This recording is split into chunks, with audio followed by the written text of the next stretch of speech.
इस वीडियो में हम यूपीएससी आईएएस के वैकल्पिक विषय हिंदी साहित्य के 2022 से 2018 तक पिछले 5 वर्षों के उपन्यास खंड के प्रश्न और उसके मॉडल उत्तर की व्याख्या करेंगे।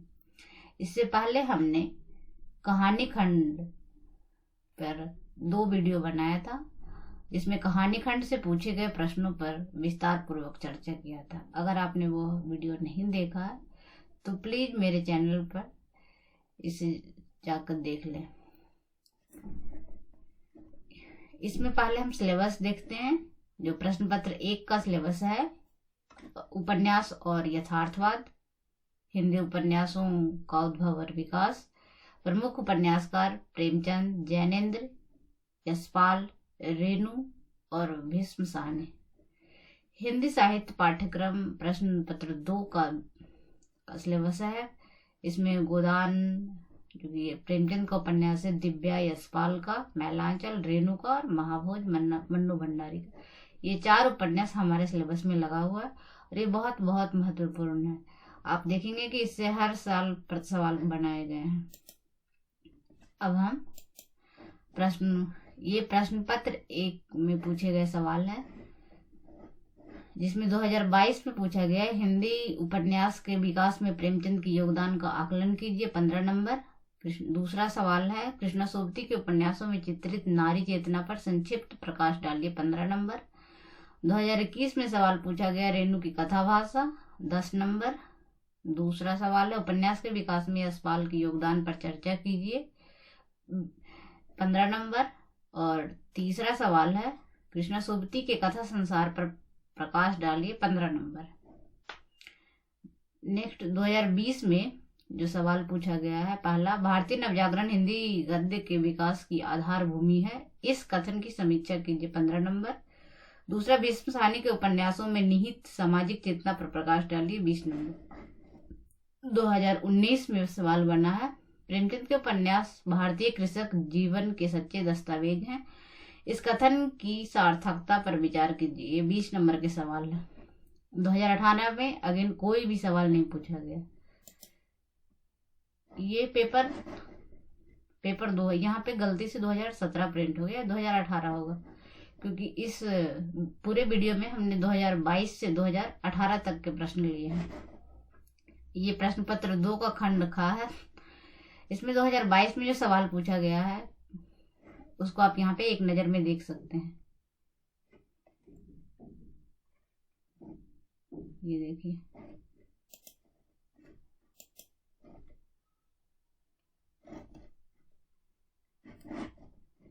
नेक्स्ट है, ये 2022 में पूछे गए सवाल हैं। 2022 में जो सवाल पूछे गए हैं उसमें प्रश्न पत्र 1 का सवाल है, हिंदी उपन्यास के विकास में प्रेमचंद के योगदान का आकलन कीजिए, 15 नंबर के सवाल। जैसा कि हम सब जानते हैं कि प्रेमचंद हिंदी उपन्यास और हिंदी कहानी के लिए स्तंभ लेखक माने जाते हैं। इनफैक्ट कहानी और उपन्यास का नामकरण भी उनके नामों के आधार पर हुआ। प्रेमचंद पूर्व उपन्यास, प्रेमचंदोत्तर उपन्यास और प्रेमचंद योगीन उपन्यास। तो इससे हम उनके योगदान का आकलन कर सकते हैं। उनका पहला उपन्यास था सेवा सदन, जिसमें उन्होंने दहेज प्रथा को केंद्र में रखकर लिखा था, जिसमें एक उसकी मुख्य पात्र है सुमन, जिसके पिताजी वकील हैं, और जब उनके पिताजी की मृत्यु हो जाती है तो दहेज का प्रबंध न होने के कारण एक सामान्य से घर में उसकी शादी कर दी जाती है, जहाँ पे उसकी बेसिक जरूरतें भी मुश्किल से पूरी हो पाती है। और उसका पति गजाधर है, जिसे आए दिन किसी न किसी बात के लिए झगड़े होते रहते हैं, और अंत में उसका पति उसे त्याग कर देता है और वह भोली बाई के संरक्षण में जाकर वेश्या बन जाती है, सुमन बाई के नाम से प्रसिद्ध हो जाती है। परंतु उसके बाद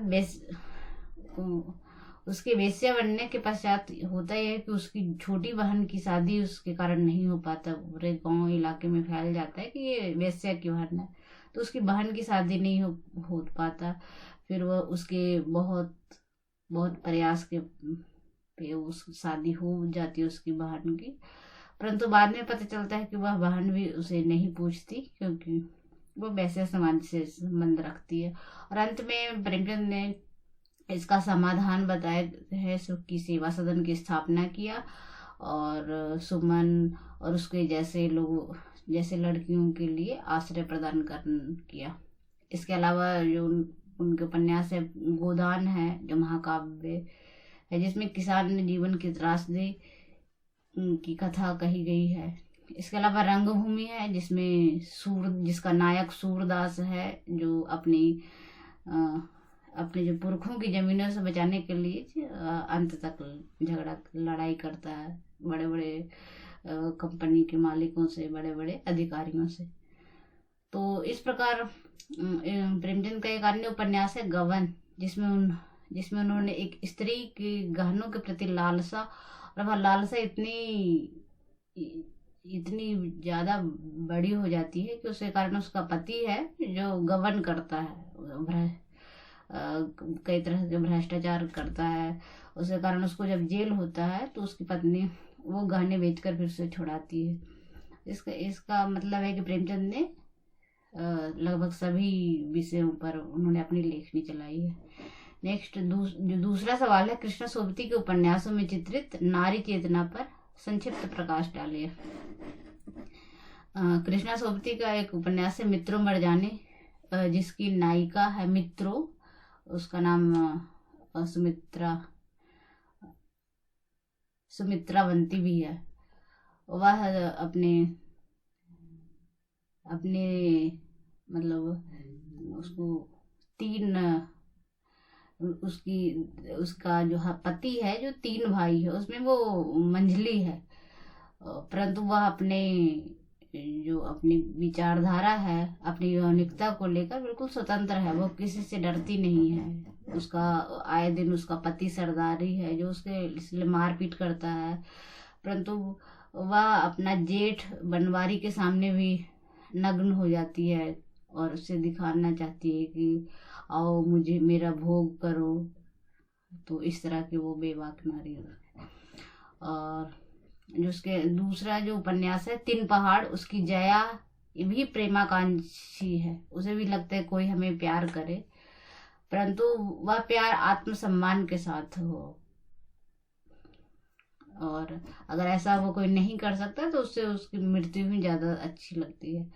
इसके अलावा एक अन्य उपन्यास है सूरजमुखी अंधेरे के, इस के उपन्यास की इसमें जो इसकी पात्र है रतिका, वह बचपन में ही बाल यौन शोषण का शिकार हो जाती है, जिसके कारण और आस पड़ोस समाज सभी लोग उसे ही दोषी देते हैं। तो इस कारण उसमें अपने देह के प्रति घृणित भावना पनपती है और वह किसी से स्नेह चाहती है जो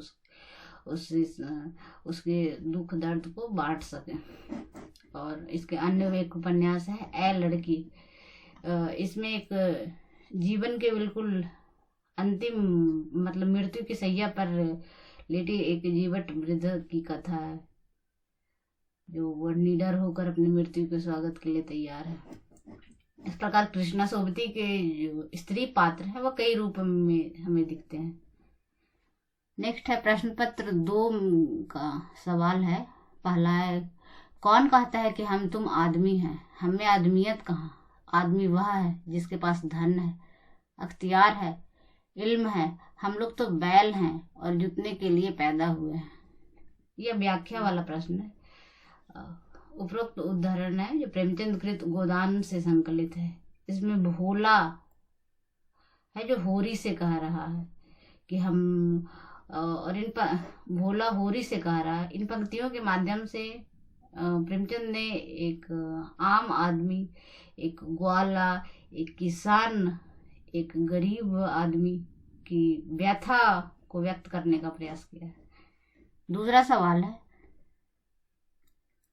परलोक में अधिक भोग का अवसर पाने की कामना से किया गया यह त्याग नहीं। तुम्हारी आशा और विश्वास के अनुसार यह त्याग भोग की आशा का मूल्य है। भोग की इच्छा है तो साधन रहते भोग करो। यह भी व्याख्या वाला प्रश्न है, और यह सवाल 2021 में भी पूछा गया इस दिव्य उपन्यास से। यह उदाहरण है जो यशपाल यशपाल का उपन्यास दिव्या से उद्धृत किया गया है। और दिव्या उपन्यास में इतिहास के आवरण के भीतर मानववादी दृष्टिकोण को आधार रखकर नारी और वंचित वर्ग, दास वर्ग की समस्या को आवाज दिया है। उपरोक्त उदाहरण है जो अंशुमाला खंड से लिया गया है। इसमें एक चार्वाक दर्शन का समर्थक मारिस है जो दिव्या को समझाने का प्रयास कर रहा है कि जीवन है, भोग करने के लिए है तो भोग करो। उस समय दिव्या है जो मथुरा की राजनर्तकी रत्न प्रभा के यहाँ नर्तकी बन गई है, और वह उसकी शिष्या वैश्या बनने को तैयार है। तो मारिस उसको यथार्थ जीवन, उसको भोग जीवन की ओर उन्मुख करने का प्रयास करता है। इसमें तत्समी भाषा, संवाद शैली का प्रयोग है, सूत्र भाषा का प्रयोग है, और इसमें लेखक ने स्वयं अपने जीवन दर्शन का भी निचोड़ प्रस्तुत करने का प्रयास किया है। नेक्स्ट सवाल है, दिव्या इतिहास नहीं ऐतिहासिक कल्पना मात्र है। इस कथन के आधार पर दिव्या उपन्यास में इतिहास और कल्पना के समन्वय का विवेचन कीजिए। 15 नंबर का सवाल है। यशपाल जी ने उपन्यास के जो प्रकथन है उसमें ही उन्होंने लिखा है कि दिव्या इतिहास नहीं ऐतिहासिक कल्पना मात्र है। ऐतिहासिक पृष्ठभूमि पर व्यक्ति और समाज की प्रवृत्ति और गति का चित्र है। लेखक ने कला के अनुराग से काल्पनिक चित्र में ऐतिहासिक वातावरण के आधार पर यथार्थ को रंग देने का प्रयत्न किया है। तो उन्होंने उपन्यास के प्रकथन में जब कह दिया कि ये कल्पना है, वो उसके आसपास लिखा। यह ऐतिहासिक, इसको हम कैसे कह सकते हैं, इसके हम कई उदाहरण यहाँ पे हमने दिखाने का प्रयास किया है। जिसमें भारतीय इतिहास में पुष्यमित्र मौर्य वंश की समाप्ति के पश्चात उसका जो अंतिम शासक बृहद्रथ था उसकी हत्या कर पुष्यमित्र शुंग ने शुंग वंश की स्थापना की 185 ईस्वी में, और उसने बौद्ध धर्म का जमकर संहार किया, वर्णाश्रम व्यवस्था की। बौद्ध के समय जो वर्णाश्रम व्यवस्था का क्षय हो रहा था उसको शुंग वंश में फिर से स्थापित करने का प्रयास किया गया। तो उसी का यहाँ पे जो प्रतिनिधि का है वो रुद्रधीर है। रुद्रधीर ने पृथुसेन को प्रमुख, जो सेना प्रमुख बनाया गया था, उसके पद से हटाता है। फिर वहां पे वो अपना सत्ता स्थापित करता है।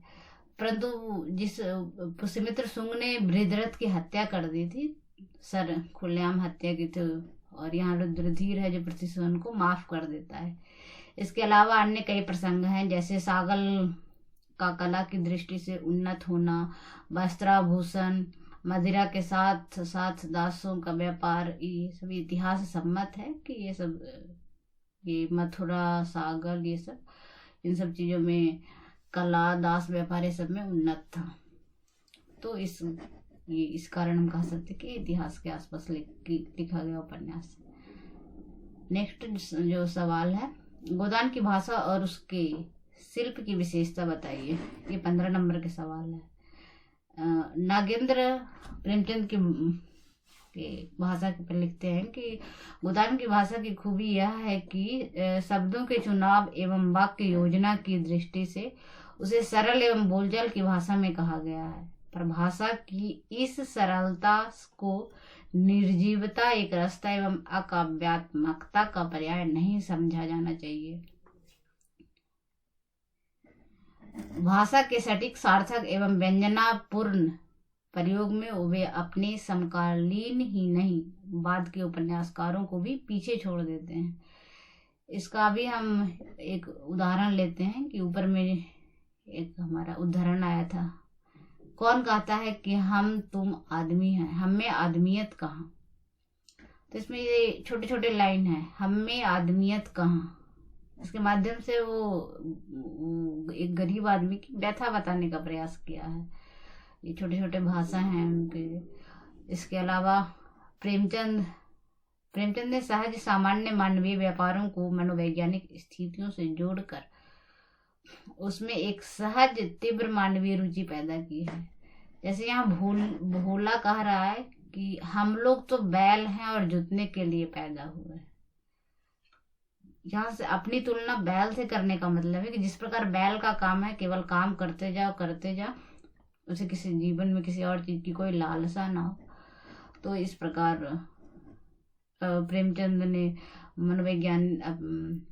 मनोवैज्ञानिक स्थिति को जोड़कर उसमें मानवीय रुचि पैदा की है। शिल्प के और भाषा की दृष्टि से भी प्रेमचंद ने हिंदी उपन्यास को विशिष्ट स्तर प्रदान किया है। चित्रणीय विषय के अनुरूप शिल्प के अन्वेषण का प्रयोग हिंदी उपन्यास में पहले प्रेमचंद ने ही किया। जब हम उनके उपन्यास पढ़ते हैं तो ऐसा लगता है कि जैसे उनके पात्र जीवंत हो उठते हैं। अगर हम होरी की कथा पढ़ रहे हैं तो ऐसा लगता है जैसे एक किसान है जो अभी अभी ऊख गोड़ कर आया है, रूपा है जो गोबर पाथ रही है। तो ये उनकी शिल्प की विशेषता है। नेक्स्ट सवाल है इसके, महाभोज उपन्यास राजनीतिक विकृतियों का सच्चा दस्तावेज है, इस कथन से आप कितने सहमत हैं। तो इस पे हम चर्चा नेक्स्ट स्लाइड में करेंगे। राजनीतिक विकृतियों का सच्चा दस्तावेज है, ये नेक्स्ट स्लाइड में इसकी चर्चा करेंगे। नेक्स्ट है मैला आंचल उपन्यास के भाषा परिवेश को जीवंत करने में कितनी सफल सिद्ध, इस पे भी नेक्स्ट स्लाइड में चर्चा करेंगे। ये 2021 में पूछा गया सवाल है। इसमें जो पहला सवाल है प्रश्न पत्र 1 खंड खा में, रेणु की कथा भाषा 10 नंबर के सवाल है। उन्होंने अपनी भाषा को कचड़ाही भाषा कहा है। उन्होंने कहा कि यदि हम खड़ी बोली में लिख रहे होते तो वह आंचलिक गांव की स्थिति को हम ठीक ढंग से वर्णन नहीं कर पाते, और यदि हम उनकी बोली में लिखते मगही, मैथिली या भोजपुरी में, तो वह पाठकों के लिए रोचक नहीं हो पाता। इसलिए उन्होंने कचड़ाही भाषा का प्रयोग किया है, जहां पर जिस चीज की आवश्यकता हो उसका प्रयोग किया। कचड़ाही का मतलब है कि जो खड़ी बोली अंग्रेजी और आंचलिक भाषा का सम्मिलित रूप है। इसमें उन्होंने देशज भाषा का भी प्रयोग किया है। इसमें एक उदाहरण यहाँ पे हमने दिया है, तहसीलदार साहब की बेटी कमली जब गमगौआ साबुन से नहाने लगती है तो सारा गांव गम गम करने लगता है। यहाँ पे गम गम का मतलब है धम धम, या और हम कह सकते हैं उसको सेंटेड, कि उसका सेंट है जो आसपास के लोग से प्रभावित हो रहे हैं।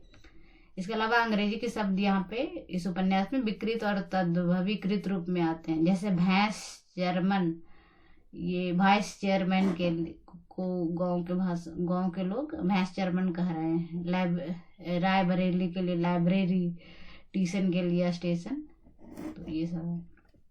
इसके अलावा इस उपन्यास में लोकगीत तथा लोक संगीत के तत्व भी प्रधान है।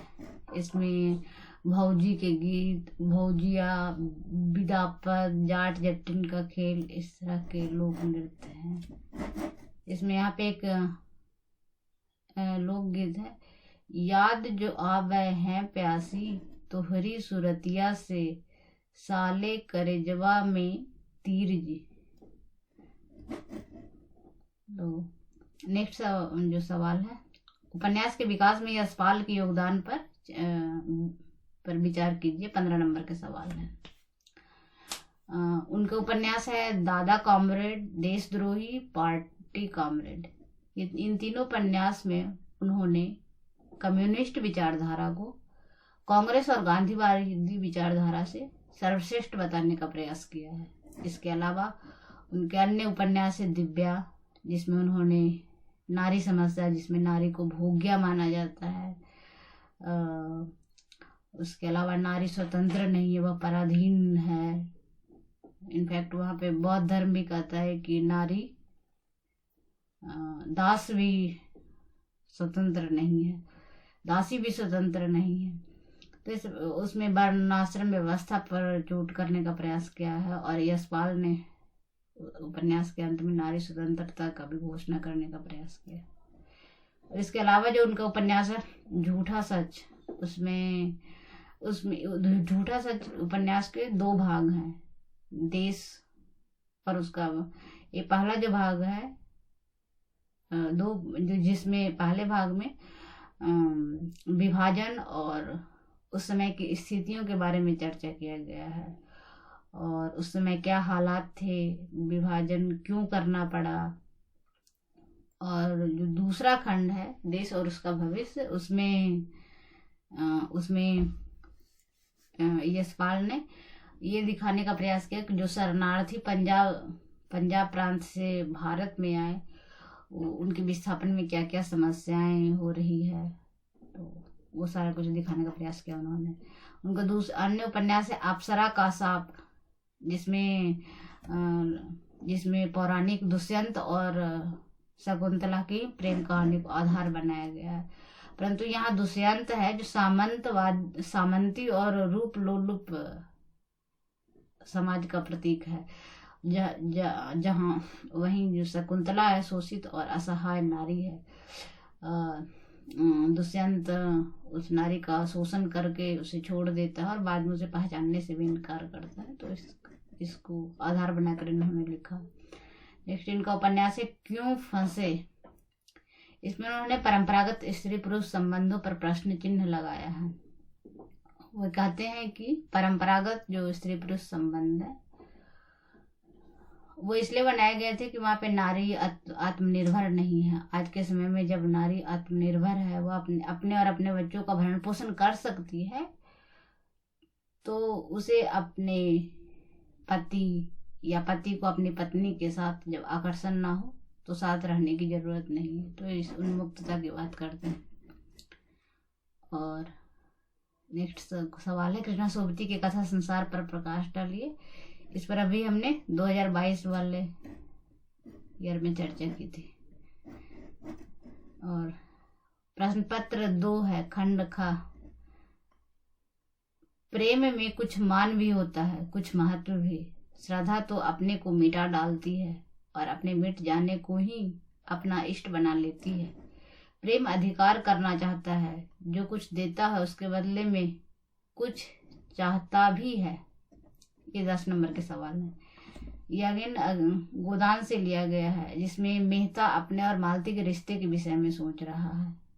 मेहता मालती के घर में बिना विवाह के आके रहता है, और प्रेमचंद मेहता और मालती के माध्यम से वर्तमान समय के लिव इन रिलेशनशिप की जो संकल्पना है उस पर उन्होंने लिखा है, और इन दोनों के रिश्ते उसी तरह के हैं। और प्रेम के विषय में मेहता सोचता है इन पंक्तियों में। नेक्स्ट है, ये भी व्याख्या वाला सवाल है 10 नंबर के। विधाता की सृष्टि में मानव ही सबसे बड़ा शक्तिशाली है, उसको पराजित करना असंभव है। प्रचंड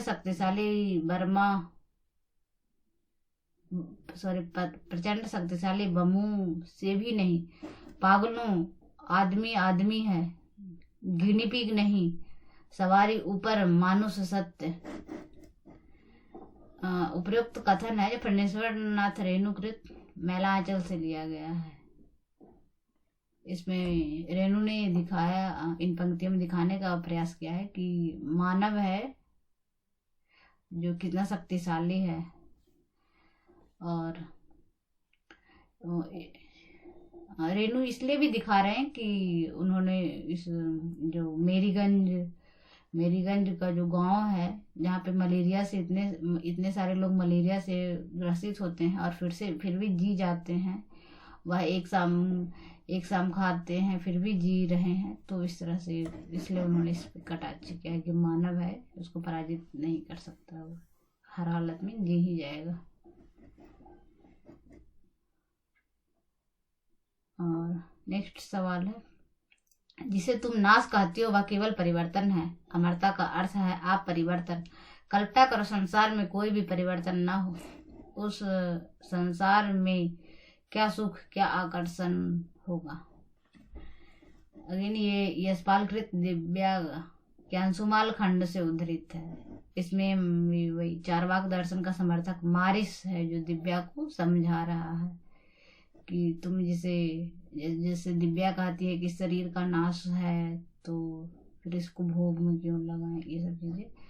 तो उसको मारिस जो इन पंक्तियों में समझाने का प्रयास कर रहा है कि अगर अमरता का मतलब आप परिवर्तन है, तो अगर संसार में कुछ भी परिवर्तन नहीं हो तो उस संसार में कुछ भी मतलब सुख भी दायक, मतलब सुख और दुख दोनों चीजें हैं, इसलिए तो संसार में हर चीज है, आकर्षण है, ये सब चीजें। नेक्स्ट सवाल है, गोदान के पात्र व्यष्टिपरक न होकर वर्ग के प्रतिनिधि के रूप में आते हैं, सिद्ध कीजिए। 20 नंबर के सवाल।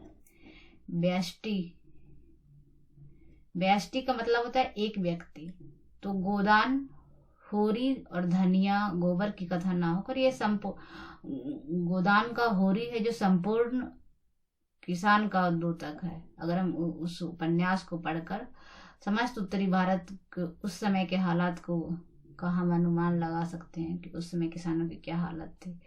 तो होरी और धनिया गोबर ये सारे जितने भी पात्र हैं वो उस वर्ग का प्रतिनिधित्व, जैसे होरी किसान का प्रतिनिधित्व कर रहा है, धनिया उस किसान की एक पत्नी का प्रतिनिधित्व कर रही है, और होरी और गोबर के बीच वर्ग संघर्ष का प्रतिनिधित्व हो रहा है। उसके अलावा जो राय साहब हैं, उनके बेटे ने जब मालती की बहन से शादी कर ली तो वहां पे अंतर जातीय विवाह की समस्या है। तो वो अंतर जातीय विवाह जिसकी जो भी आज भी मुश्किल सा लगता है, जिसकी की कल्पना प्रेमचंद ने उस समय कर ली थी। इसके अलावा मालती और मेहता के लिव इन रिलेशनशिप की संकल्पना, दाता दिन और सिलिया के लिव इन रिलेशनशिप की संकल्पना। इसके अलावा खान साहब जितने कंपनी के मालिक हैं, कंपनी मजदूरों के बीच का वर्ग संघर्ष, तो इन बहुत सारे वर्ग हैं जो इसमें प्रतिनिधि के रूप में उभरते हैं। नेक्स्ट जो सवाल है, महाभोज उपन्यास के नामकरण की सार्थकता पर विचार कीजिए। 15 नंबर। महाभोज का मतलब होता है जो किसी की मृत्यु के पश्चात जो भोज दिया जाता है। यहाँ किसकी मृत्यु हुई है, यहाँ पे विश्व जो विशेषर है उसकी मृत्यु हो जाती है और उसकी मृत्यु की राजनीति हो रही है। और राजनीति में जो मिस्टर सक्सेना है वो जब असली कातिल की पहचान कर लेते हैं तब उनको दूसरे जगह पर उनका ट्रांसफर कर दिया जाता है, क्योंकि वह इसमें लीपापोती नहीं कर पाते हैं। और उसमें इस घटनाक्रम में जो अधिकारी लीपापोती कर लेते हैं, डीआईजी सिन्हा है, तो यह पार्टी उनके यहाँ भी हो रही है। तो डीआईजी सिन्हा के यहाँ पार्टी हो रही क्योंकि वो आज आईजी बन गए, वो डीआईजी हो गए, उनका प्रमोशन हुआ है। उसके अलावा जो दत्ता बाबू हैं, दत्ता बाबू जो समाचार पत्र के संपादक हैं, उनका सरकारी विज्ञापन और जो अखबार छापने के कागज है उनका कोटा बढ़ा दिया गया है, क्योंकि उन्होंने दा साहब के समर्थन में अपने पेपर निकाला और विश्व को कसूरवार ठहराया था। तो इन सब चीजों के कारण ही वहाँ पे भी दत्ता बाबू के यहाँ भी पार्टी चल रही है। इसके अलावा दा साहब फिर से मुख्यमंत्री पद के लिए चयनित हो गए, तो उनके यहाँ पार्टी हो रही है। और तो इस प्रकार सबके यहाँ, इसलिए मन्नू भंडारी ने इस उपन्यास का नाम महाभोज रखा। नेक्स्ट सवाल है, गांधीवादी विचारधारा के आलोक में बावन दास के चरित्र का विश्लेषण कीजिए। 15 नंबर।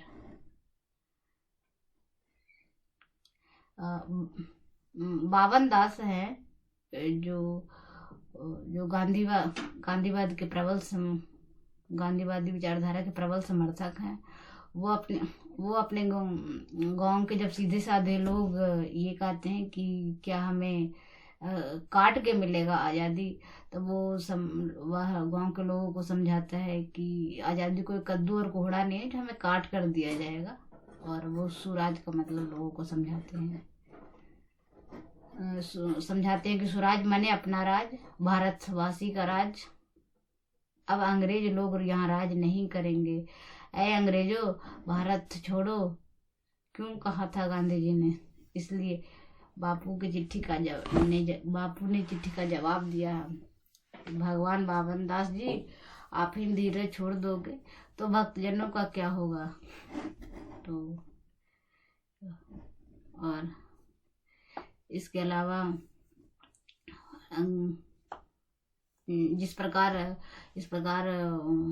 इसके अलावा जो बावन दास हैं, उनकी लाश आज़ादी के बाद उसकी भी हत्या करके जो दूसरे डाकू किस्म के लोग हैं उसको कांग्रेस का प्रमुख बना दिया जाता है, जिला प्रमुख बना दिया जाता है।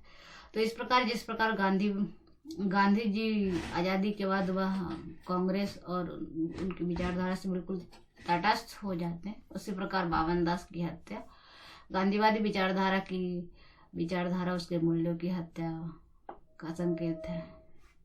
और इसके अलावा जो कथा के बीच बीच में ही बावन दास को लगता है कि ये जो जातिवाद गांव में जिस तरह जातिवाद फैल गया है कि लोगों को अपने कांग्रेसी टोपी पे लिख देना चाहिए कि भूमिहार है, ये कहार है, ये फलान है।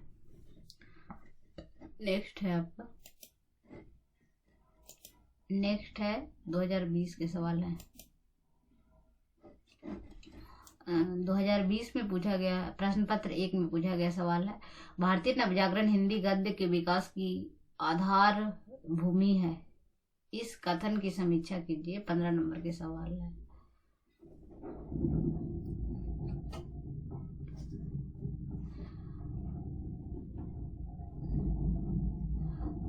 हिंदी गद्य के विकास में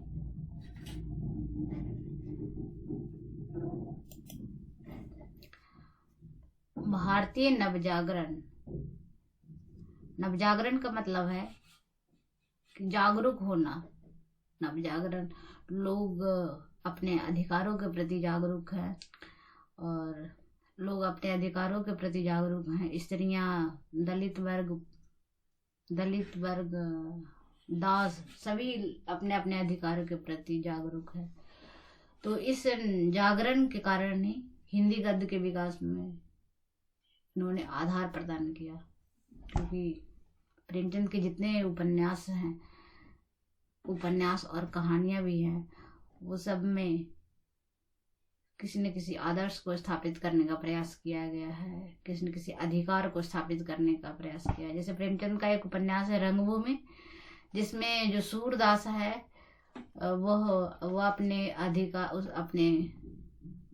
हक की लड़ाई उपन्यास के अंत तक लड़ता है, और वह अपना जो पुरखों की जमीन वह कंपनी को देने से मना कर देता है।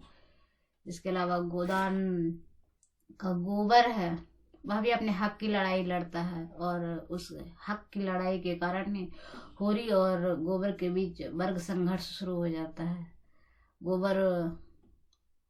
गोबर फैक्ट्री में काम करके में आता है, तो वहाँ पे मजदूर है जो संगठित होकर अपने अधिकारों की मांग करते हैं, तो इसलिए उसमें अपने अधिकार के प्रति जागरूकता आ गई। उसके अलावा जो उसमें झुनिया है, वह अपने अधिकार की मांग करती है, और कई पात्र हैं जो उसमें मांग करते नजर आते हैं। इसके अलावा अन्य दूसरे उपन्यास में भी, जैसे कि दिव्या में भी स्त्री स्वतंत्रता की घोषणा की, यशपाल ने उनके माध्यम से स्त्री स्वतंत्रता की घोषणा किया है।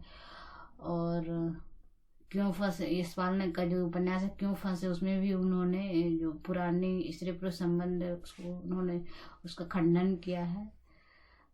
और तो इस प्रकार नेक्स्ट जो सवाल है, भीष्म साहनी के उपन्यासों में निहित सामाजिक चेतना पर प्रकाश डालिए। भीष्म साहनी के ये 20 नंबर के सवाल हैं। इसमें उनका प्रमुख उपन्यास है तमस, जिसमें 1947 के पंजाब में एक सांप्रदायिक दंगों को आधार बनाकर लिखा गया है। इसमें मात्र 5 लाहौर के आसपास के सिर्फ 5 दिनों की घटना का वर्णन किया गया है। और इस घटना का जो प्रमुख पात्र है नत्थू चमार है, और एक मुराद अली है। मुराद अली जो कि अंग्रेजों का चमचा है, वह नत्थू चमार को 5 रुपए देकर उसे सुअर मरवा देता है, और वह सुअर को ट्रक में डालकर मस्जिद के दरवाजे पर फेंक देता है, और उसके कारण शहर में तनाव की स्थिति फैल जाती है। और उसके बाद कई गायों की हत्या होती है। और जब एक शिष्टमंडल, शहर का एक शिष्टमंडल जब डिप्टी कमिश्नर रिचर्ड से मिलने जाता है, तो वह तटस्थ दिखता है, और वह क्योंकि वह जानता है कि जब हम हिंदू और मुसलमान आपस में लड़ेंगे तभी उसकी उपयोगिता बनी रहेगी। और उपन्यास के बिल्कुल अंत में जो डिप्टी कमिश्नर रिचर्ड है, जो हेलीकॉप्टर वहाँ पे उड़ता है, और फिर दंगे समाप्त हो जाते हैं। इसके अलावा इस उपन्यास में सैयदपुर गांव का जिक्र आता है, जिसमें सिख और उपन्यास एक दूसरे के खूनी दुश्मन बन जाते हैं, जिसके कारण वहाँ की स्त्रियां हैं जो अपनी आबरू बचाने के लिए अपने बच्चे सहित गांव कुएं में कूद जाते हैं। और इस उपन्यास के माध्यम से भीष्म साहनी ने उसके बाद की स्थिति का भी वर्णन किया है कि कैसे लोग फिर एक एक ग्रुप में एक एक गांव में अपने जो पुरखों की जमीन है उसको औने पौने दाम पर बेचकर मुसलमान के गांव में, सिख के गांव में बसने का प्रयास करते हैं। इस कारण जो ठेकेदार हैं उनकी चलती है, और औने पौने दाम पे जमीन खरीद बिक्री करते हैं। तो ये सब समस्या उन्होंने दिखाने का प्रयास किया। नेक्स्ट जिनका उपन्यास है भीष्म साहनी का बसंती, जिसमें बसंती एक ऐसे वर्ग से बिलोंग करती है जो रोजगार की तलाश में गांव से शहर आया है, और वह किसी तरह अपना जीवन यापन कर रहा है। बसंती एक सशक्त पात्र है जो कि अपने मन से विवाह कर लेती है, परंतु वह विवाह इसलिए करती है कि वह सोचती है कि इससे उसकी स्वतंत्रता बरकरार रहेगी। परंतु वह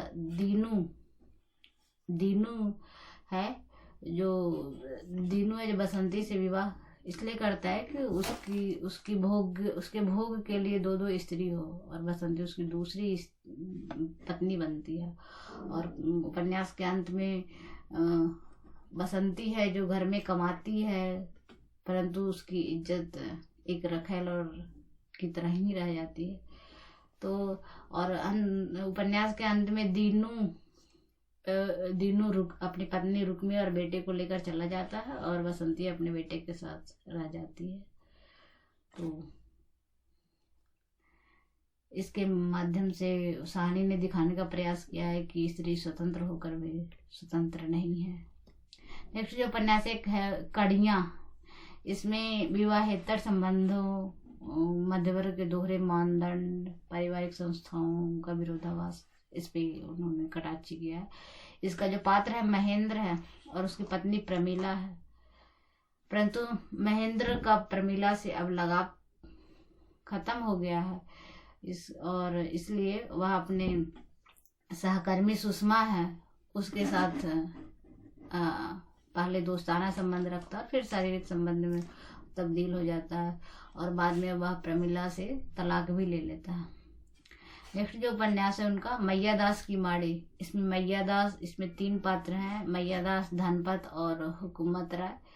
ये तीनों 3 पीढ़ी का प्रतिनिधित्व कर रहे हैं, जिसमें मैया दास है जो खालसा राज्य को समर्पित है और उसके मूल्यों का प्रतीक है। धनपत है जो उसके बाद है और वो अंग्रेजों के प्रति वफादार है। उसके अलावा जो हुकूमत राय है वह बैरिस्ट्री पढ़कर इंग्लैंड से आया है, तो उसकी विचारधारा अन्य 2 पीढ़ी के लोगों से बिल्कुल ही अलग है। तो वह 3 पीढ़ियों के बीच थोड़ा संघर्ष को भी दिखाया गया इसमें।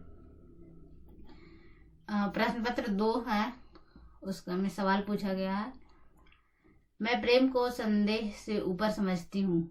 वह देह की वस्तु नहीं, आत्मा की वस्तु है। संदेह का वहाँ जरा भी स्थान नहीं, और हिंसा तो संदेह का ही परिणाम है। वह संपूर्ण आत्मसमर्पण है। उसके मंदिर में तुम परीक्षक बनकर नहीं, उपासक बनकर ही वरदान पा सकते हो। ये 10 नंबर के सवाल है। ये अगेन गोदान से लिया गया है, जिसमें मालती है मेहता को समझा रही है प्रेम और संदेह। और वो मालती बता रही है कि प्रेम है जो देह की वस्तु नहीं है, आत्मा की वस्तु है। इस तरह करके वो बता रही है। नेक्स्ट जो सवाल है, दिव्य ऐतिहासिक पृष्ठभूमि में व्यक्ति और समाज की प्रवृत्ति और गति का चित्र है। इस कथन का आलोचनात्मक विवेचन कीजिए। 15 नंबर। तो इस पे हमने चर्चा कर लिया है कि ऐतिहासिक पृष्ठभूमि में कैसे ये लिखा गया उपन्यास है, परंतु यह किसी एक व्यक्ति का नहीं, समाज, यह एक व्यक्ति और समाज की व्यक्ति का इसमें है। तो उसमें दिव्या पृथुसेन है जो कि एक निम्न वर्ग का प्रतिनिधित्व कर रहा है। वह सर्वगुण संपन्न होकर भी वह रुद्रधीर से कई मायनों में पीछे हो जाता है, क्योंकि वह दास पुत्र है। इसके अलावा दिव्या है जो संपन्न है, आचार्य पंडित विष्णु शर्मा की प्रपौत्री है, परंतु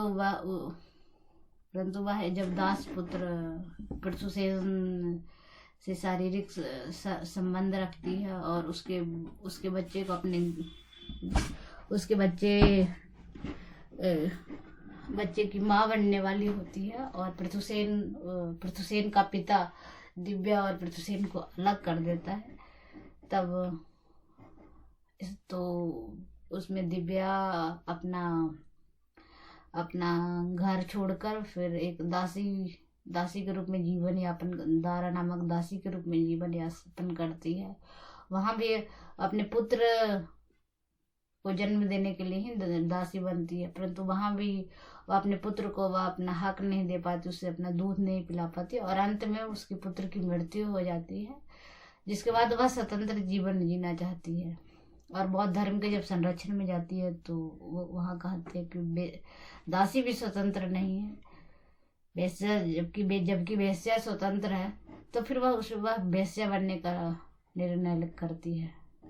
इस प्रकार दिव्या उस नारी का प्रतीक है जो अनेक प्रकार के संघर्षों को झेलती हुई अंत में अपने स्वतंत्र होने का प्रयास करती है, परंतु उपन्यास के अंत में भी वह स्वतंत्र नहीं हो पाती और फिर अंततः वह मारीस से विवाह कर लेती है। इसके अलावा इसमें नेक्स्ट है, मैलांचल के उपन्यास के आधार पर उपन्यासकार की जीवन दृष्टि का परिचय दीजिए। इस पे भी हम आगे चर्चा करेंगे। गोदान भारतीय कृषक का ज्वलंत दस्तावेज है। इसमें भी हमने चर्चा कर ली है कि इसमें होरी के माध्यम से उस समय के किसानों की स्थिति का बहुत दारुण दशा का व्याख्या की गई है, जिसमें एक गाय के लिए एक गाय के लिए पूरी जिंदगी लग जाती है उसकी, और वो कुछ दिन के लिए गाय उसके पास आती भी है, परंतु वह भाई और गांव वालों भाई उसको जहर दे देता है, तो फिर वह फिर से बिना गाय का हो जाता है और उपन्यास का अंत भी इसी त्रासदी से होता है। नेक्स्ट है 2019 के सवाल पे हम चर्चा करेंगे। देखिए उपयूसी के 2019 के सवाल है। प्रश्न पत्र 1 है, प्रेमचंद के उपन्यास भारतीय कृषक जीवन के सच्चे दस्तावेज हैं, इस कथन की सार्थकता पर विचार कीजिए। 20 नंबर के सवाल पूछा गया, तो इस पे हमने भी बहुत सारी बात चर्चा कर ली। इसमें गोदान को आधार बनाकर ही हम लिखेंगे। नेक्स्ट सवाल है महिला, प्रश्न पत्र 2 के सवाल है, महिला आंचल की राजनीतिक चेतना पर प्रकाश डालिए। इसमें एक बावन दास का कथन है। इसमें बावन दास का कथन है कि अब तो लोगों को चाहिए कि अपनी अपनी टोपी पर भूमिहार, राजपूत, कायस्थ, यादव, हरिजन आदि लिखवा लें। इस प्रकार हम वहाँ पे जो गांव में राजनीति भी है जो जाति में बंटी हुई है। इसके अलावा मेरीगंज के लोगों को कांग्रेस का चमनिया मेंबर बनाया जाता है, और उसके बड़े जमीन जो जागीरदार हैं विश्वनाथ प्रताप, वह 500 कांग्रेस में 500 का चंदा देते हैं और उसके बड़े ओहदे पर उस पे सवार होते हैं। इसके अलावा जो उपन्यास के अंत में होता है कि बावन दास की हत्या कर दी जाती है, और एक जुआ कंपनी चलाने वाला, नेपाल से लड़कियों को तस्करी करने वाला एक आदमी है दुलारचंद कापरा, उसको कटहा थाना कांग्रेस का सेक्रेटरी बना दिया जाता है। तो कांग्रेस जो पुराने मूल्य हैं किस प्रकार धराशायी हो गए हैं, और अब कांग्रेस उसी की है, जिसके पास पैसा है कांग्रेस में उसी की चलती है। इसके अलावा जो मेरीगंज गांव में कांग्रेस के अलावा जो दूसरी पार्टी वहाँ पे वर्चस्व बनाए हुआ है वह है कम्युनिस्ट पार्टी की, जिसका कि झंडा लाल झंडा है, और कालीचरण उसका एक प्रतिनिधि है। परंतु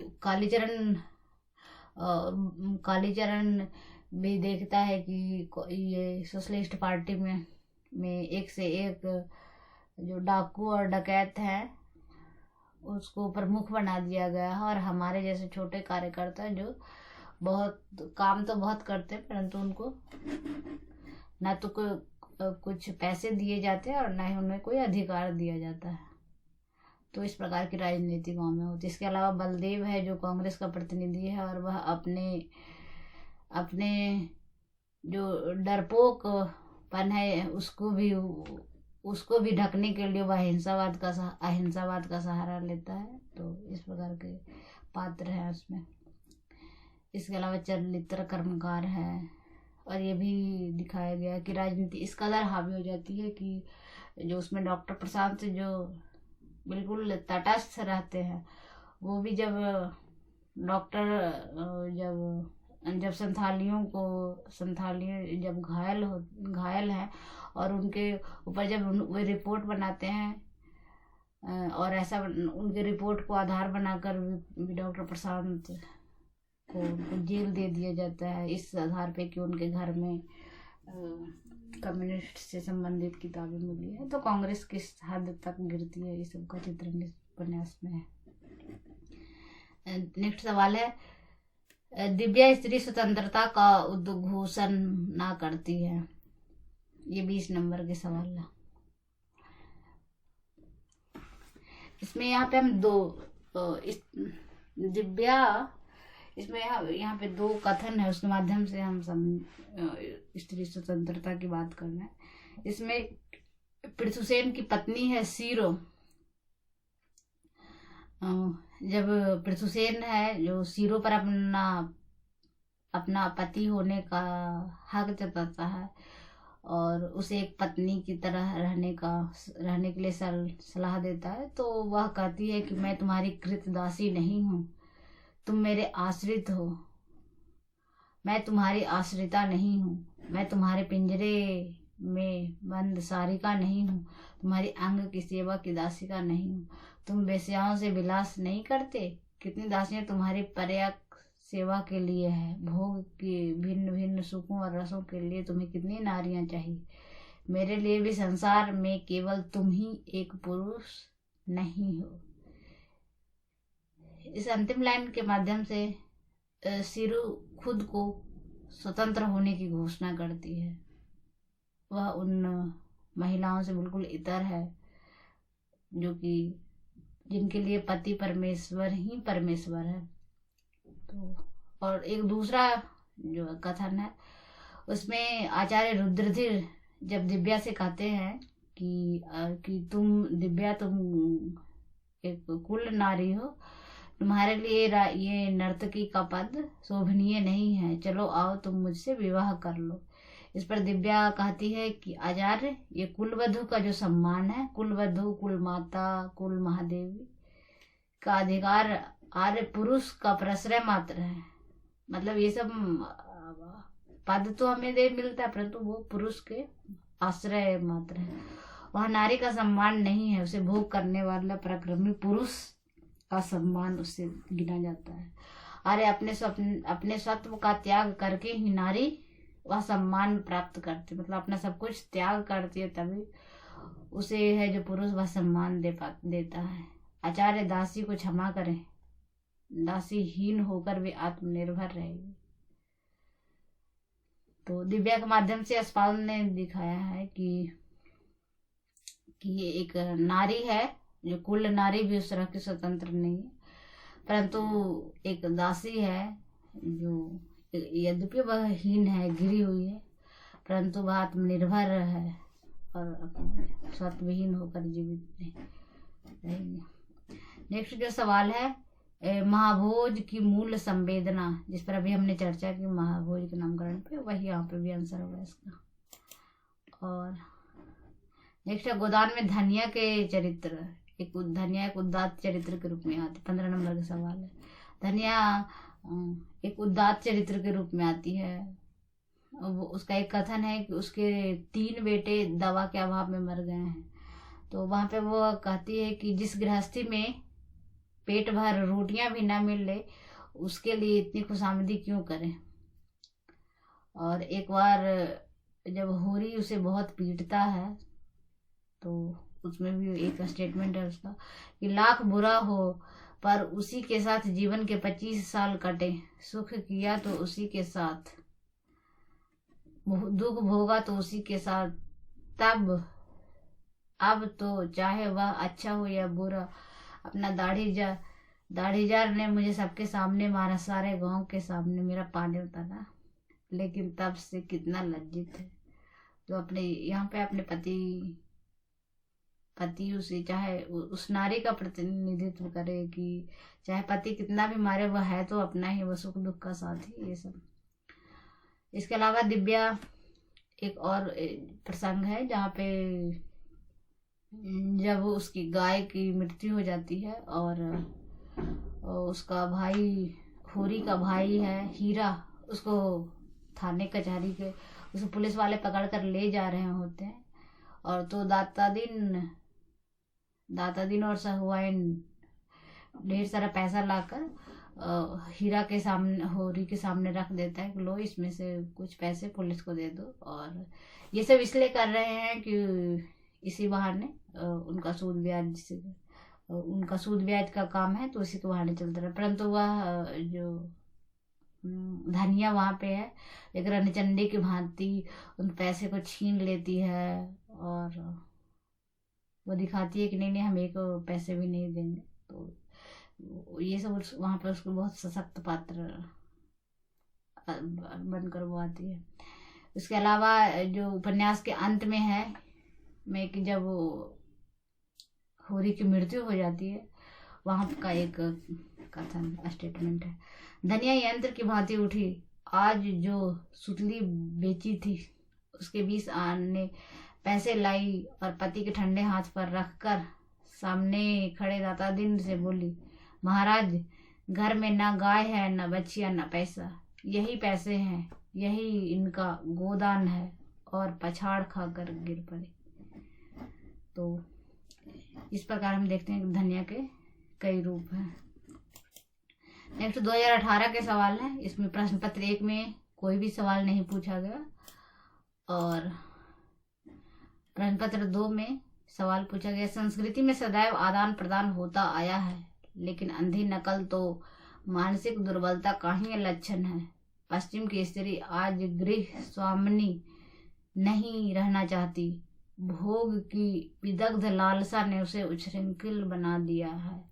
लज्जा और गरिमा को जो उसकी सबसे बड़ी विभूति थी, चंचलता और आमोद प्रमोद पर वह होम कर रही है। यह 10 नंबर के सवाल है।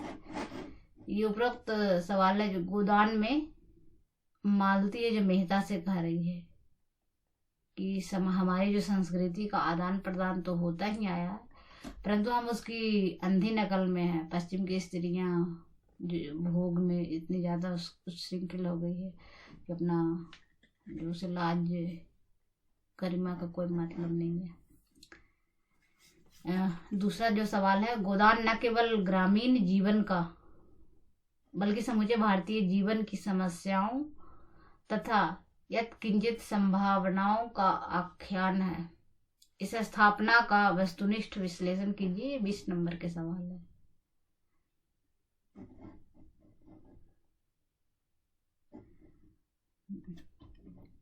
तो इसमें गोदान में हम देखते हैं कि एक साथ दो कथा चल रही है। एक तरफ वो गांव की कथा चल रही है जिसमें होरी है, होरी उसका मुख्य पात्र है, उसके परिवार है और वह किन परिस्थितियों में जी रहा है, कैसे अपनी बेटी की शादी करता है और उसके बेटे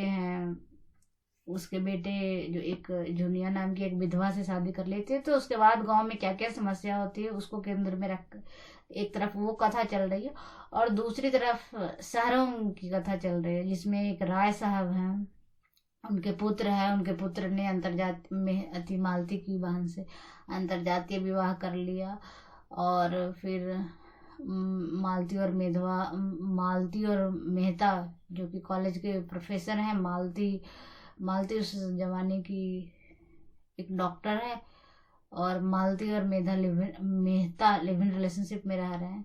इसके अलावा और भी पात्र हैं जो कोई कंपनी का मालिक है। इस प्रकार शहरी और ग्रामीण जीवन को पैरेलल चलाने का इसमें कोशिश किया गया। हालांकि कई जगह पे उसको जोड़ने का भी प्रयास किया गया है। उपन्यास के अंत में जो गोबर है वह मालती के यहाँ माली का काम करने लगता है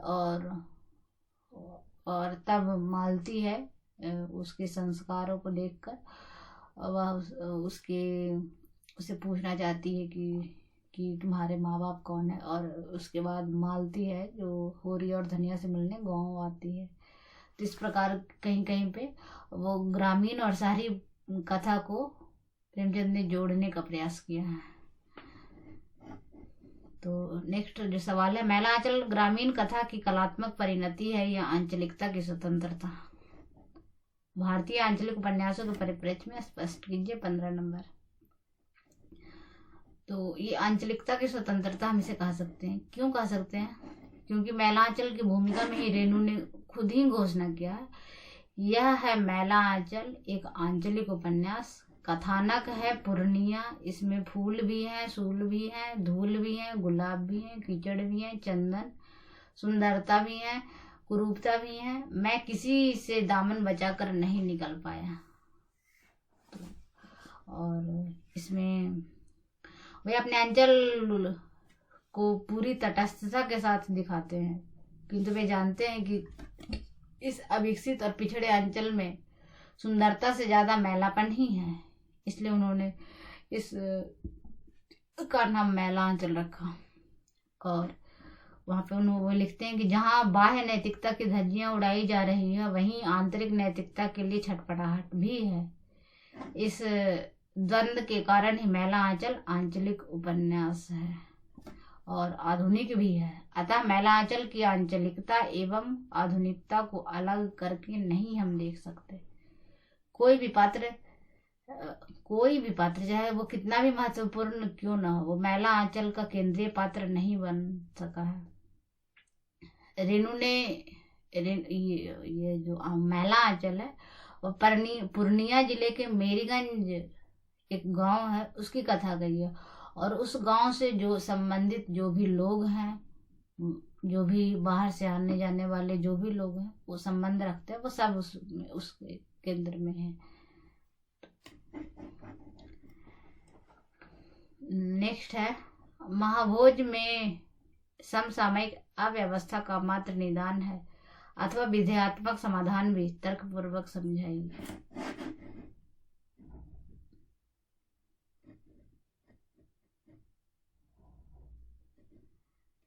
ये इसमें हम दोनों कह सकते हैं कि समसामयिक अव्यवस्था का पूरी तरह संपूर्ण निदान तो उन्होंने नहीं दिया, परंतु हाँ वो उस निदान को वो संकेत करती हैं। जिस प्रकार विश्व है, विश्व हरिजन हरिजन हरिजन बस्तियों में अगजनी के कांड से संबंधित जो दस्तावेज है उसको संग्रह करता है, और इसी कारण विश्व की हत्या हो जाती है। और विश्व की हत्या उसका दोस्त बिंदा है, जो उसको पता है कि विश्व की हत्या किसने की और क्यों की, इसलिए बाद में बिंदा की भी हत्या हो जाती है। और इस सब का जो केंद्र में है वो जोरावर नाम का एक आदमी है, जो गांव का बहुत बड़ा जमींदार है। तो उसके माध्यम से इन्होंने, लेखिका ने दिखाने का प्रयास किया है कि एक विश्व के मरने से एक बिंदा पैदा हो जाएगा और एक बिंदा के मरने से कोई और पैदा हो जाएगा, जो उस अव्यवस्था से लोगों को न्याय दिलाने का प्रयास करेगा। बस यही है। नेक्स्ट सवाल है, दिव्या में लेखक की यथार्थ भेदी दृष्टि से भारत के स्वर्ण काल का इतिहास विरूपित हुई है या अभिमंडित? उत्तर दीजिए। तो इसमें ये दोनों ही चीजें हुआ है। एक तो स्वर्ण काल गुप्त काल के समय को भारतीय इतिहास का स्वर्ण काल कहा जाता है, क्योंकि वहां पे उस समय कला, संस्कृति, धन धान्य, सामाजिक आर्थिक जीवन, हर तरह से वह काल है जो संपन्न था, इसलिए उस काल को स्वर्ण काल कहा जाता है। जिसका कि हम संकेत सागल में जब मधुपर्व मनाया जा रहा है तो वहां पे यशपाल ने वहां पे उस स्वर्ण काल को दिखाने का प्रयास किया है कि कितना अधिक साज सज्जा है, लोग कितने ज्यादा संपन्न है। और उसी दौरान जो उसी समय जो दास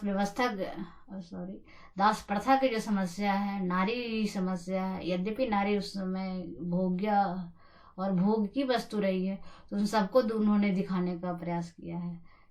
और इसके अलावा जो मथुरा है और मगध है, वो सारे प्रांत जितने मगध है वो सब कितने संपन्न है, उनको दिखाने का प्रयास किया है। नेक्स्ट सवाल है, उपन्यास की भाषा को कथ्य का अनुसरण करना क्या श्रेयस्कर माना जाएगा? महिलांचल के संदर्भ में तर्क प्रस्तुत कीजिए। 15 नंबर।